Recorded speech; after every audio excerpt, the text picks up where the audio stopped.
I'm Jay Works. You know, this is Street Savvy, the podcast. We got a great topic. Great topic for you guys tonight. We want you guys to be in line on what we're talking about here. It's glad to be back on. We're trying to really do some great things here with Street Savvy, the podcast, and we're hoping you guys like it. Technical difficulties. We hope you guys like it, folks. We are doing really a motion movement right here.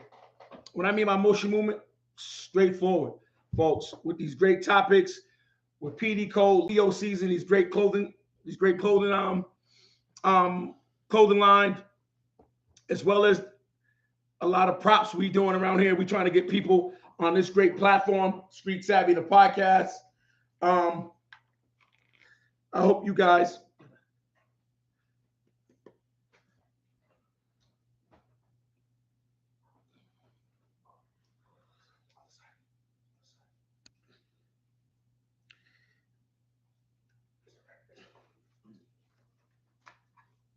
yes. Hope you guys are enjoying what we do here. We try to give you some great content as well.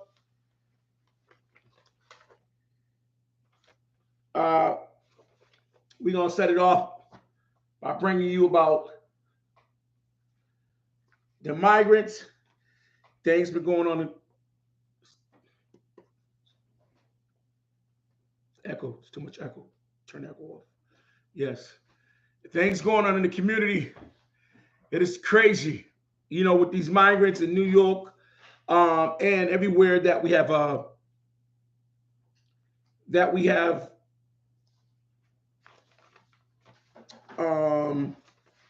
our borders. I'm sorry. We have our borders. It's crazy. I mean, especially in New York, folks, the migrants was migrated up. They was traveled up here by our government in New York State, and now they causing hell. They shooting at our cops, jumping civilians. It's getting crazy. It's getting crazy. It's getting crazy out here. You know, and you know what's going on is it's backfiring on our government. United States government, they wanted these migrants here in our country with open arms, campaigns was on these big politicians, and especially our president, Sleepy Joe. Sleepy Joe wanted this when Donald Trump was saying, hey, 2016, I want to put wall. And the Democrats are saying, hey, no, let's not do that. It's not right. People deserve the home of the brave, the land of the free. Let me tell you something, folks. It's been a lot of videos showing the migrants wreaking havoc in a lot of these cities and states, especially in New York, Chicago, California. It's saying slow connection. What's going on? It's just wreaking havoc. They wreaking havoc around here, folks. Even upstate New York here, we have a local hotel, has been housing up to 90 to 75 migrants. And in downstate New York, migrants are shooting people. They're possessing themselves with weapons. They're living better than me and you. The average Black American's been here all our lives. At one point, in a town hall meeting, a migrant shouted out, no more money to a Black American woman, and it rung bells. It rung bells all through the country with him saying that. And as you see through New York, they done put some S on their chest, the migrants. And I tell you this, it's going to get worse before it ends, United States. You don't want it, the stack of people who and let's be fair. Let's be honest. It's a lot of those folks want freedom, want peace, want to taste of American pie. But then there's some here to wreak havoc. And they are wreaking havoc, folks. They are wreaking havoc on the way we live. and the way we enjoy ourselves, the way we present ourselves to our people, and the way we teach our kids, and all because the American government wants voter control. And what I mean by that is they want to erase some voters, which is probably the black and brown vote, first say, allegedly, and these migrants, they don't mind saying Democrat, Republican. They don't mind because, hey, they're getting freedom. Or there's some things going on with what's happening today, full circle and coming over here. Wreaking havoc, folks. Wreaking havoc. No matter what politician you are today, Republican or Democrat, or you just for the Green Party, it's a problem. It's a problem, America. It's a real problem. And it's going to be a real problem until we fix it. Until we fix it. Well, we're going to reiterate more to this story in weeks and days to come. Just stay tuned to that. I want to get back into a story that I put out 4 weeks ago on about human trafficking. Because, folks, I don't think we are getting it in the United States. The numbers is going up rapidly in our urban neighborhoods as well as any other neighborhood, folks. And we really need to hear this and hear it well. And especially if I got a platform on, you guys are going to know about it. You guys are going to know about it. You guys are going to hear about it. Let me tell you some alarming numbers. In the United States, every year, 15,000 to 50,000 women and kids are abducted for sex slavery. In other words, sex trafficking. In 100, the feds pulled a huge investigation. And they estimate over 100,000 children, young women are being trafficked around America today. And the numbers astonishing between the age limits. It's 19 to 11. Ages 19 to 11. They're snatching these kids. They're snatching these women, these young women as well. Since 2011, since 2021, for every 10 victims, 7 is young women and younger and little girls. That's astonishing. That's crazy. America, I'm going to tell you, these people who are doing it, allegedly, they're skilled. They're well-rounded. They know what they got to do. They know how to do it. They got a lot of practice. So what we got to do is practice ourselves for no one won't try it with us. And what I mean by that is, folks, flashlights in the morning, mace, billy clubs, knives of that sort, a 4-finger-inch knife, you name it. Walking with someone else, more than 2 or 3 people. And if you're a child and you outside, you go on a bus stop, make sure somebody leave the house with you. Make sure you don't have your headphones on, your earpieces in. Make sure your hoodie is half mask. What I mean by that, have it half over your head. Keep a scully on your head. And if you're going to wear your iPod, take one out. Never have both of them in, folks. And if you're on that college campus late at night, like for instance, on the East Coast, from September to mid-March, we are getting dark real early. And it's dark real late. I mean, it's dark early and the sun goes down early. You got to understand what we up against. You got to protect yourself at all costs. And so black folk in your community, black and brown community as well, because some of us black folks don't believe it can happen to us. And I'm a firm believer. I got daughters. I got kids. I got grandkids. Protect your loved ones. Protect your loved ones. Because at the end of the day, we all we got. We are all we got, folks. And you need to know that. And you can't let your kid go out there by themselves early in the morning like that.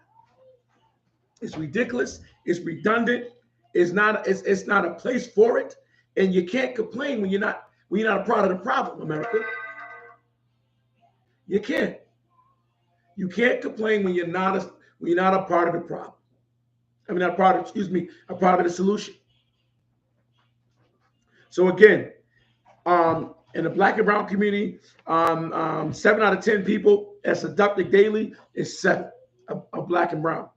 That's an alarming number, folks. So remember, these folks don't have no races or no public opinion on either or. They're going to snatch whoever's available, whoever's not paying attention, allegedly.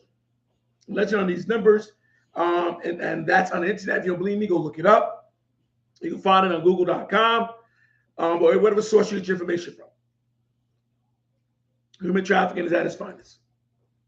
It's at its finest. Okay, folks. In other news in the United States of America, your boy Pete Diddy, listen. First of all, Curtis Jackson, the man is petty. The man is petty.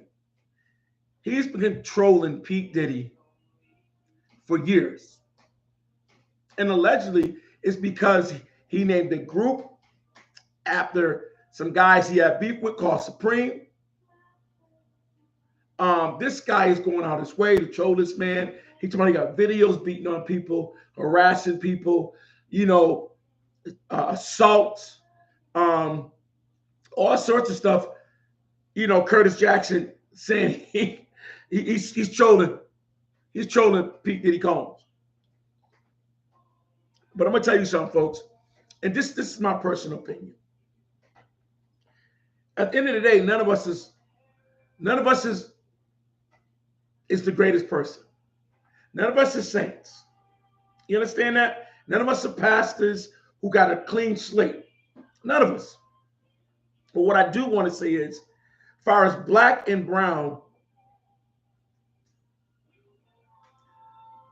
going out their way, hurting another brother's career, hurting his pockets so he can't feed his family, I don't think that's right. I don't think that's right in no way, shape, form, or fashion. I don't care who it is. My mama, my sister, my brother, my kids, anyone. Don't do it, folks. Mind your business. I hate that I'm seeing these black folks are really coming real hard at each other. Black and brown, the industry, especially in the comedian world, the Cat Williams of the world, the Kevin Harts,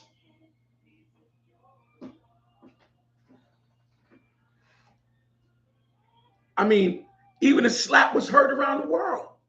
The Will Smith on Chris Rock. And then Monique is coming at everyone. And I'm going to say this. No matter if either one has receipts or not, folks, what is it going to get you of showing up someone? What the receipts going to do? What the receipts going to do? The receipts ain't going to do anything. I promise you. Mind your business. Enjoy your wealth and your security and your family's greatly living or whatever have you trying to do or comfortability. We're hurting each other doing it, and I don't think it's right on any level. Black, brown, white, you get it. But I want to talk about my people because we're doing that alarming rate right now. I'm not going to accept it from the white man or the other man. I'm damn sure not going to accept it for somebody my color doing it to me. For what reasons, we don't know. It's sad. It is ridiculous and it's petty. A lot of us need to step up instead of stepping out, trolling, disrespecting each other. And that's what I'm going to say to that news. Okay, folks. And last but not least, sports. My Boston Celtics going into the All-Star break is leading the world, leading the league. Um, they blowing out teams they're supposed to blow out. They beating teams they're supposed to beat. They challenging themselves. They're challenging each other. They push each other hard. Um, they doing their thing. I hope your team is doing otherwise.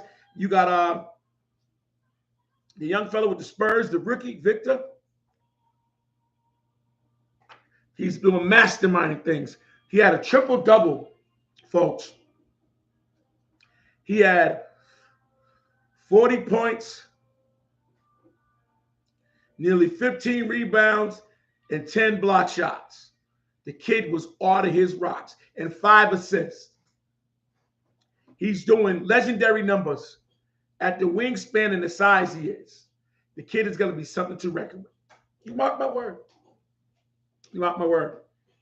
And yes, in other NBA news, the Golden State Warriors tried this earliest last week, to get in the trade to get the one and only LeBron James acquired on their team. They couldn't make the deal, but for them to do that, them to want that guy, it shows they was going all in. They want another ring over there in Golden State. And they think the Lakers can do without him. So Golden State, just keep trying. God bless. Folks, and make sure you enjoy the All-Star weekend. It's going to be in Indiana, I think it is. Go there safe. Go with a clear mind. Go there loving all entertainment and seeing the great players out there and all the venues, and go to all the parties. Party up. You only live once. What's up, Mr. Jackson? Tyrone Jackson, my brother-in-law's on. I got a story about my brother-in-law. I'm going to say it because I really never get to speak to him. I love him dearly. He's a man among boys, man among gentlemen, man among sirs. I'm going to give you your flowers while you hear my brother. Me and Mr. Jackson, we've been brothers for almost, 40 years, probably 38, but 40 years tops. My brother has really maintained a fathership with his kids, mom, and definitely my sister, who's not here today. She's been deceased since 2008, but my nephew is every bit of his dad, Tyrone Jackson Jr., when it comes to sports and when it comes to just being a knowledgeable person. You know, Tyrone went to college, Mr. Jackson went to college, played some ball, D3, I think it's D3 or 3-2. Mount Ida, got a championship over there. And before then, he went to a prominent high school in Boston. Academics was always first. His basketball career was definitely flourish. The man could do it all. But the brother ended up being a real father to his children. And to the respect of him, I give him salute, because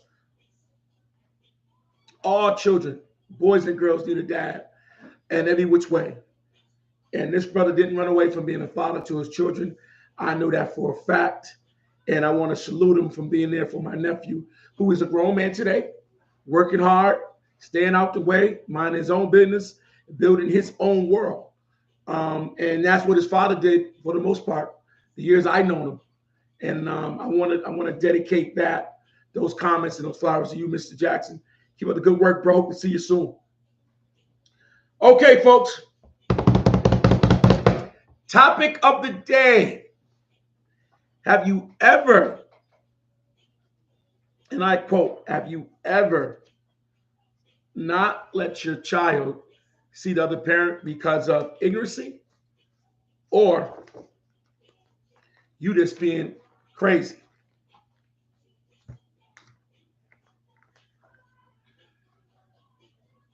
My brother. Yes, folks. That's the topic of today. Have you ever kept your child away from the other parent? Over ignorance, money, or that's you just want to be petty? Let's go, folks. Let's talk about it. Let's go, America. And have you ever had your child kept away from you over pettiness? Let's talk about it, folks. Let's talk about it. I got a heartwarming story, and I want all America to hear it.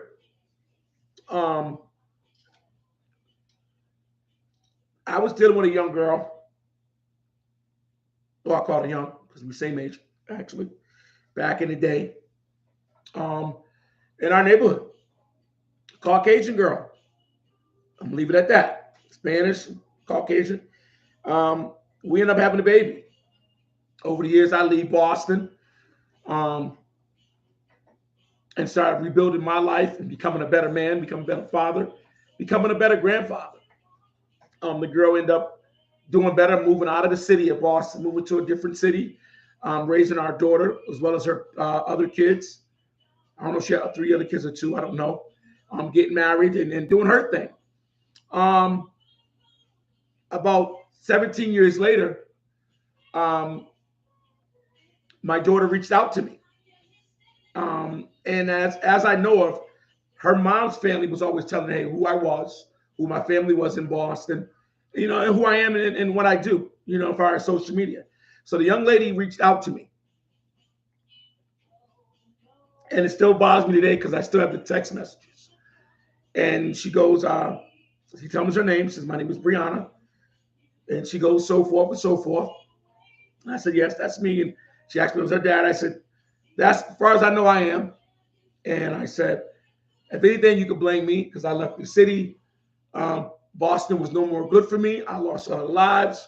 I gave her not an excuse, but I gave her what I thought was more respectful that she needed a conversation from her father or from a guy she didn't know when she was her dad was her dad. I told her, hey, I left to better myself. I'm a married man today, and I'm raising my children like I should. I'm being that figure. And she said, okay.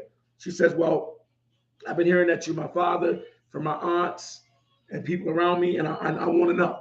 I'm on a need-to-know basis. I said, honey, whatever you need me to do, I'm here for you. I said, but if it's a Ponzi scheme or anything about money, honey, I ain't with that.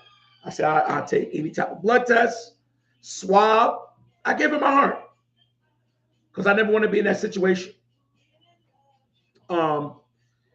And months before she passed, months before she got murdered, she reached back out to me again, told me she was graduating high school and things was going on. She wanted me to be a part of it. And I stopped her. I said, how your mother feel about this? I went down the line with certain questions. Is your mom married?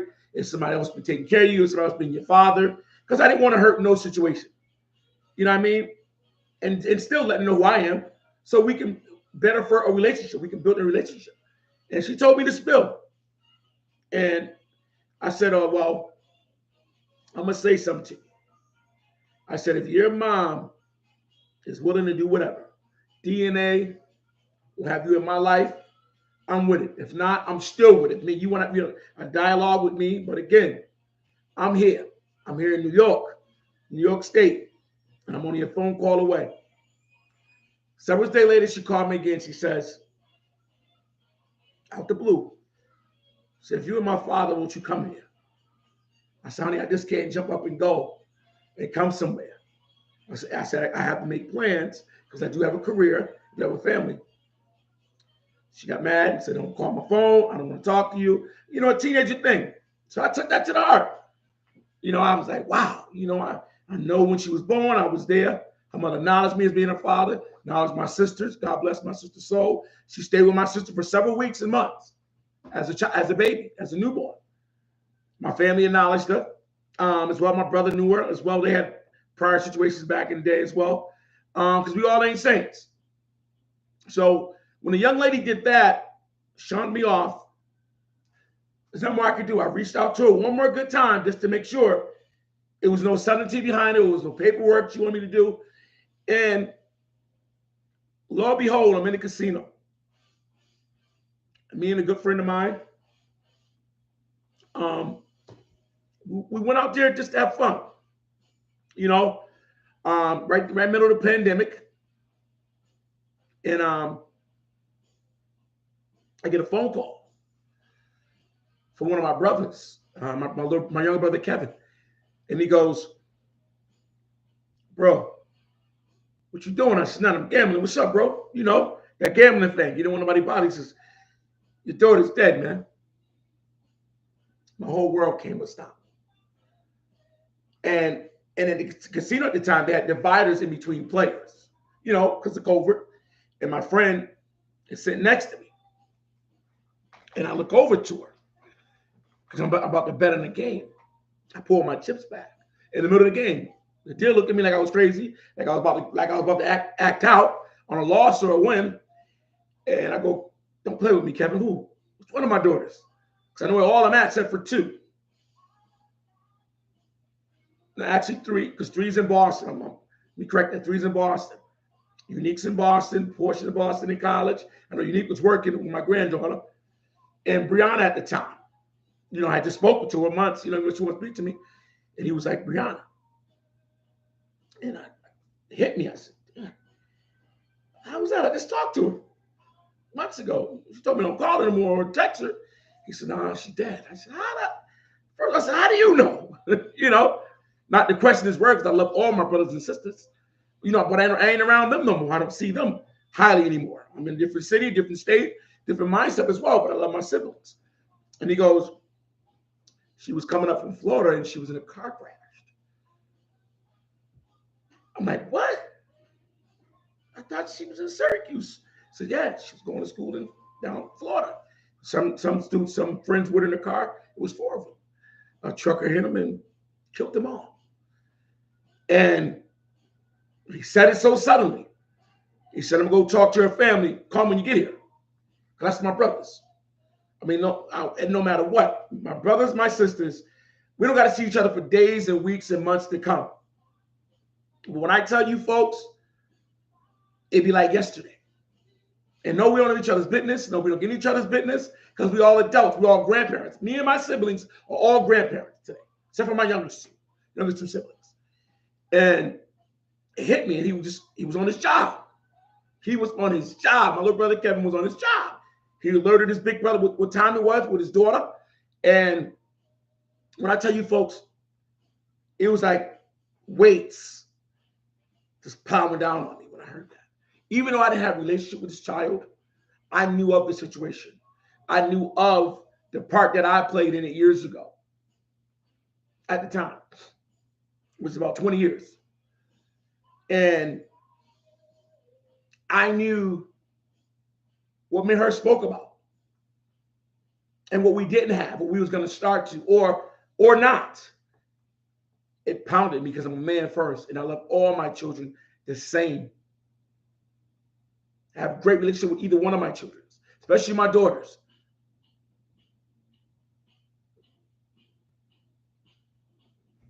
I am very, very bearish when it comes down to my kids. I protect all my cubs. I'm a Leo the lion. I get busy when you playing with my kids. I get busy when you messing with my kids. I'm gonna leave it at that. So, getting them same words, looking at my friend, she just dropped 400 on one hand. She's like, "What? Who did what? Let's go." She on some demon time. How you young folks say it, demon time. I don't know what the hell that up means, but she said, "Demon time. I'm on demon time. What's up, Works?" And she bought only so big, but she bought her business. So we hop in the rope. We hop in the, I think I had I had my Range Rover. I think my gray one, my big one. And I couldn't really drive. And we live about 20 minutes, 30 minutes away from the casino. And she seen it. She said, "Yo, I ain't never seen you look like that." She said, "You ain't sending us to the casino." She said, "It must be touching." I said, "Yo, my brother just told me I can't even fathom it." And the reason why I'm saying this to you folks, because at my recollection, and if I'm wrong, I'm going to say I'm wrong when time being. But her mother didn't want to have no part of me. I don't know, because I moved out of Boston and I was doing other things, but her mom knew that. I went back to Boston several years while she was a toddler and seeing her mom. Actually, in certain instances, her mom had lived on a street in Boston at the time. Lived on I remember second floor apartment. I came to visit. Her mom gave me the keys to go around town to visit my other kids.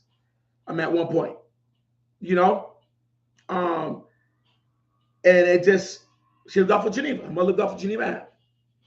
So it was just shocking that the results over the years, but me doing what I got to do, and of course, probably her mom doing what she have to do for her family and then providing for her kids or whatever. She just let it go.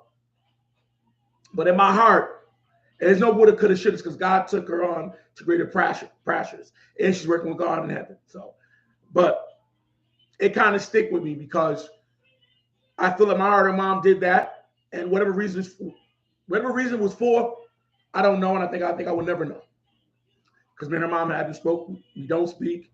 I have no ill will. I don't know if she had towards me, but that's neither here nor there. But the moral to the story is, folks, we cannot, in this day and age, play games with our children's faith, lives, and stability. And number one, most, our children's generational wealth. When we do that as a Ponzi or as being petty, we hurt our children so far, it starts to chain with them, revolving door. And they do with their baby fathers and baby mothers until someone breaks the curse. And I admit it, I was a dog and a half when I was coming up. Every girl I dealt with knew that. And the ones who dealt with it, they was on me with it. My son's mother cracked me in my head, ran me over. She didn't play those games. And today I respect her. One of my son's mother tried to shoot me. I respect her. My oldest daughter's mother busted me in the head with a glass. In front of my whole house. Bust me. Bye, y'all. And of course, I was physical back. Doing dirt with other women. I was a monster. But every woman I dealt with, they had no problem putting their hands on me. They was real serious. They was women. The only one that put her hands on me is Miss King. That's the only one that didn't put her hands on me. And she was a fighter too. But that's in another life. But yeah, folks, we should not use these kids. It hurts. It affects yet other parent, but it damn sure damage the kid for life. I'm gonna end this and say, pettiness is not the way to go when you're a parent. When you're a stand-up man or a woman, you do not need bullshit in your life because it affects the kids. You don't need pettiness in your life because it affects the kids. You just need to treat that child or them children with tender, loving care and do all you can do for it. They'll find out down the line if their parent is full of shit or deadbeat or not. They'll find out. But don't put no fuel to that fire. America, love your kids as you should. Keep the disrespectful stuff away from them. Let them find out who's what and when and why. They will tell them. Kids today, don't hold no tongue. God bless America. Remember, I love all my loved ones, my friends and my family, especially my kids and my loving wife. I'm always going to respect each and every one of them, especially my siblings. I love all you guys who tune in tonight. Please stay tuned to more Street Savvy. I'm the host, Jay Works with the Most. Never forget, God bless you and your family first.